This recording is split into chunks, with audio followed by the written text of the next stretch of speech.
Hello, Yankees universe. Welcome back to your go-to channel, the New York Yankees News Network. Today, we have three absolutely jam-packed updates about our Bronx Bombers that hit the headlines and came to our notice just a few hours ago.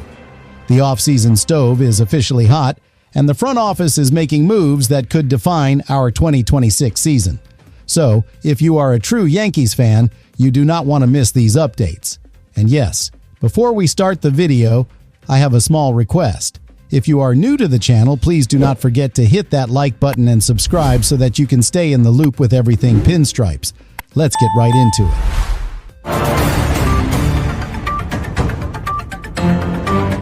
Update 1. Yankees pivot.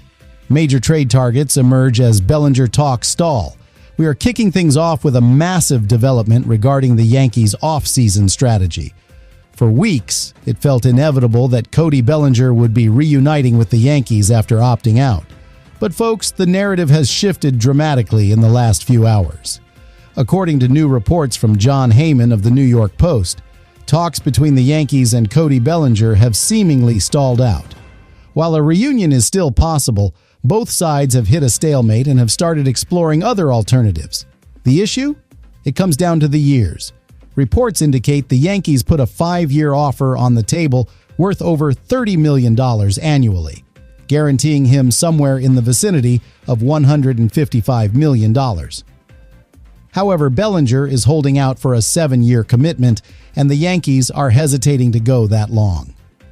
Because of this gap, General Manager Brian Cashman is doing his due diligence and has reportedly checked in on two major trade candidates who could shake up the roster: Luis Robert Jr. of the Chicago White Sox and Nico Hoerner of the Chicago Cubs.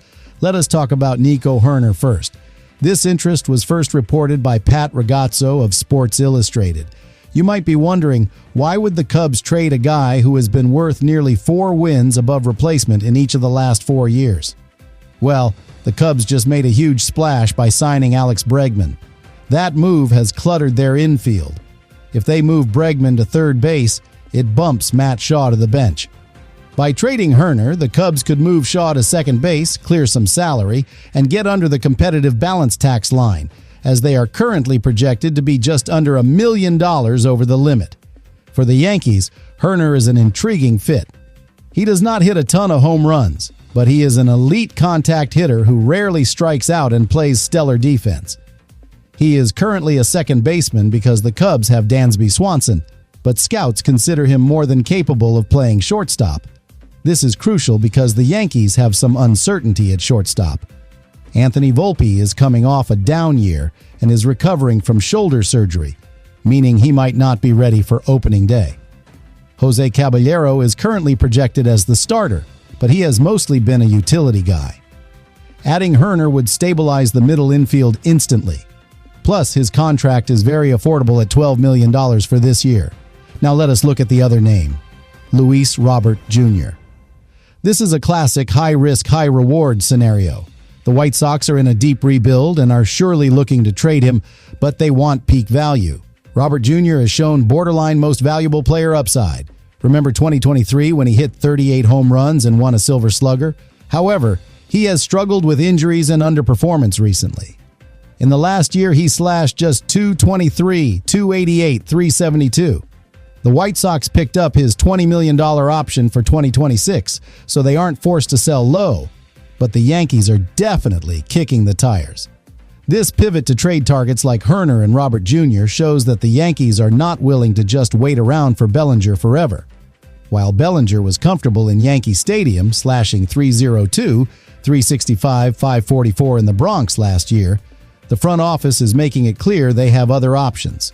Whether it is bringing in a contact machine like Hoerner or betting on the raw talent of Robert Jr., the Yankees are actively looking for upgrades to pair with Aaron Judge.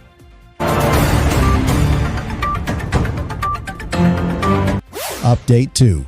Ex-Yankee speaks out. The real reason Weaver left for Queens.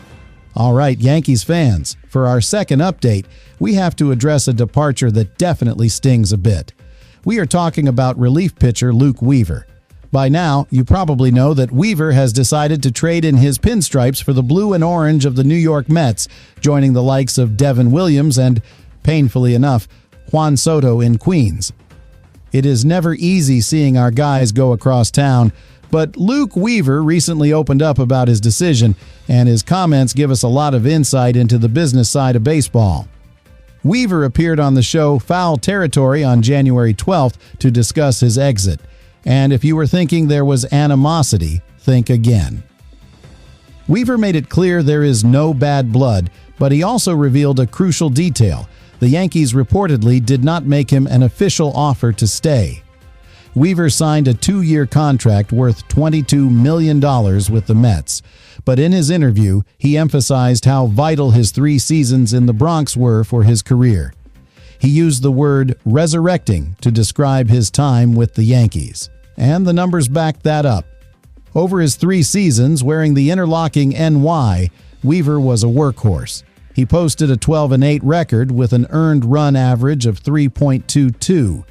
He racked up 191 strikeouts and secured 12 saves across 129 appearances. He truly reinvented himself here. Weaver told Foul Territory, quote, "I forever am ingrained into that organization these last 2 years of just resurrecting my career. I think I really loved and valued every single person in that clubhouse." He admitted he would have loved to continue his chapter with the Yankees, but without an offer on the table, he had to make the best decision for himself and his family. He noted that while he has received supportive texts from his former teammates, he knows the dynamic changes once the season starts. He joked that they obviously are not going to root for him when the Subway Series rolls around. It is a bittersweet goodbye. Weaver was a guy who came in, figured it out, and became a reliable arm. Seeing him go to the Mets is tough, but hearing him speak so highly of the organization and the confidence he gained in the Bronx is a testament to the Yankees' pitching development. We wish him well, except, of course, when he is pitching against us. That wraps up the situation with Luke Weaver. It is always interesting to hear the player's perspective after a move like that.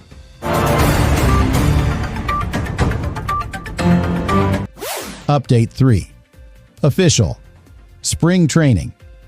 Schedule revealed and key dates you must know. Finally, for our third update, we have the news that officially signals the end of winter. The New York Yankees have announced their official report dates for spring training. We are less than a month away from baseball, folks. While we know plenty of guys are already down in Tampa working out informally, the official dates are now set in stone. Pitchers and catchers will officially report to camp on February 11th. That is the day manager Aaron Boone will hold his first press conference of the spring at George M. Steinbrenner Field. The very next day, February 12th, pitchers and catchers will hold their first official workout. For the position players, their mandatory report date is February 15th, with the first full squad workout taking place on February 16th. That is the day we get to see the whole team together for the first time in 2026. But when do the games actually start?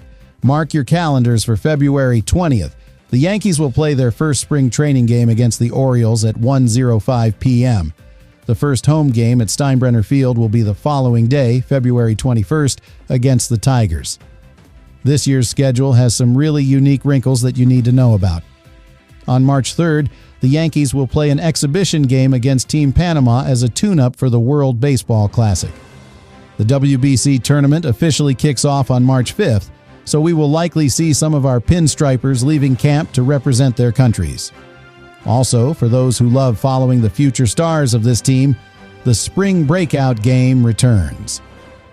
On March 21st, Yankees prospects will face off against the Atlanta Braves farm system at Steinbrenner Field. This is a prime opportunity to get a look at guys like Spencer Jones and George Lombard Jr. in a competitive setting. The spring schedule concludes with a historic trip out west. The Yankees will play their final 2 exhibition games against the Chicago Cubs in Mesa, Arizona on March 23rd and 24th. Believe it or not, This marks the Yankees' first spring training games in Arizona since 1951, back when they swapped spring sites with the New York Giants. This pit stop in Arizona is strategic as it precedes opening day, which takes place in San Francisco on March 25th. However, as we look at these dates, the question remains: who will be on the plane? As we discussed earlier, there is still a sizable gap between the Yankees and Cody Bellinger regarding a contract, leaving left field as a major question mark. The bullpen is also looking a bit thin, and the rotation could still use a frontline starter. With pitchers and catchers reporting in under a month, the front office is officially on the clock to fill these holes before the squad hits the field in Tampa. So there you have it, Yankees universe. The stove is hot with trade rumors involving Nico, Hoerner, and Luis Robert Jr. We have bid a final farewell to Luke Weaver as he heads to Queens, and we officially have our countdown clock set for spring training in February. It is going to be a wild few weeks as Brian Cashman and the front office try to finalize this roster before camp opens. Now, I want to hear from you. Which move should the Yankees prioritize? Do you trade for Hoerner, or do you pay up for Bellinger? And how do you feel about the spring training schedule ending in Arizona? Let me know your thoughts in the comments down below. I read every single one of them. If you enjoyed this update and want to stay ahead of every breaking story this offseason, make sure you smash that like button and subscribe to the New York Yankees News Network. Turn on that notification bell so you never miss a beat. Thank you so much for watching. As always, let's go Yankees.